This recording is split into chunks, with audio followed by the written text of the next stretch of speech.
Chers invités, bonjour.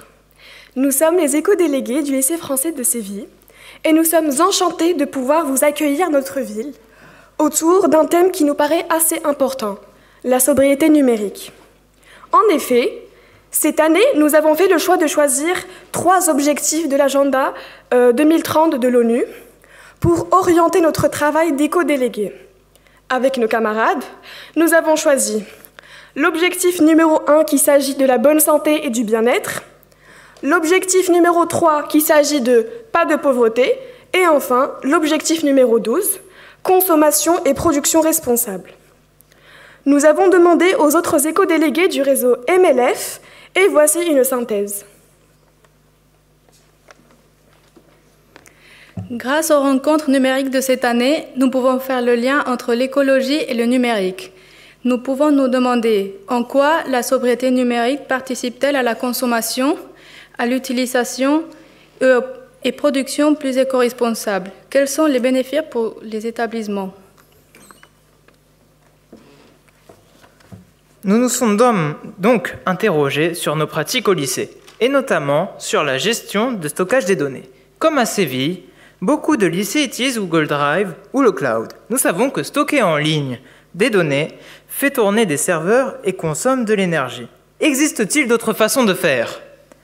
Peut-on réfléchir ensemble, en partageant les pratiques de tous, à une solution plus éco-responsable? Par exemple, au lieu de consulter les manuels numériques à partir de Pronote, on peut les télécharger en PDF ou dans un autre format afin d'y accéder sans connexion, ce qui permet la diminution d'un impact environnemental.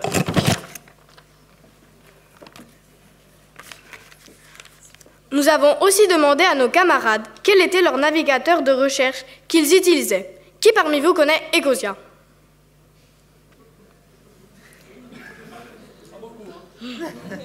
Parmi ceux qui ont levé la main, qui utilise Ecosia comme navigateur dans leur établissement? Pour ceux qui ne le savent pas, Ecosia est un navigateur de recherche qui, selon nous, est éco-responsable. Parce qu'à chaque 40 recherches sur ce navigateur, un arbre est planté. Cela permet de compenser les dégâts que peut faire le numérique sur l'environnement.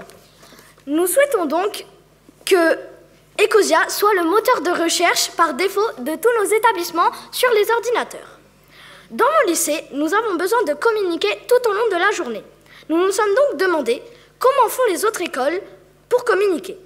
À Séville et comme ailleurs, ce qu'on utilise le plus sont email et Pronote pour écrire aux professeurs. Et vous les adultes, avec quoi communiquez-vous le plus à l'école? C'est peut-être plus simple et plus facile, mais est-ce le plus écologique?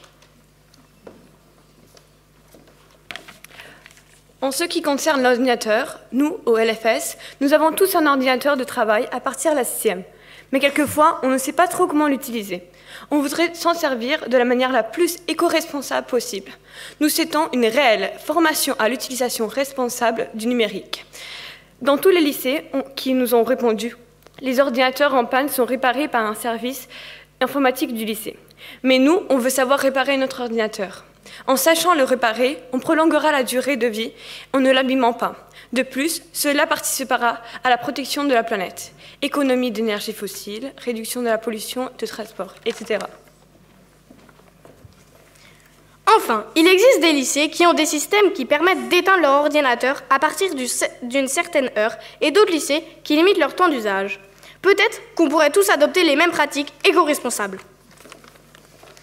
Merci pour votre écoute. On espère que ces rencontres seront fructueuses en projets éducatifs et pédagogiques, sobres et numériques.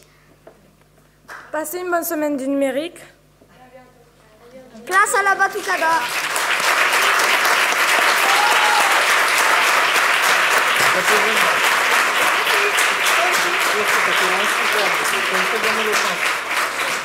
Merci.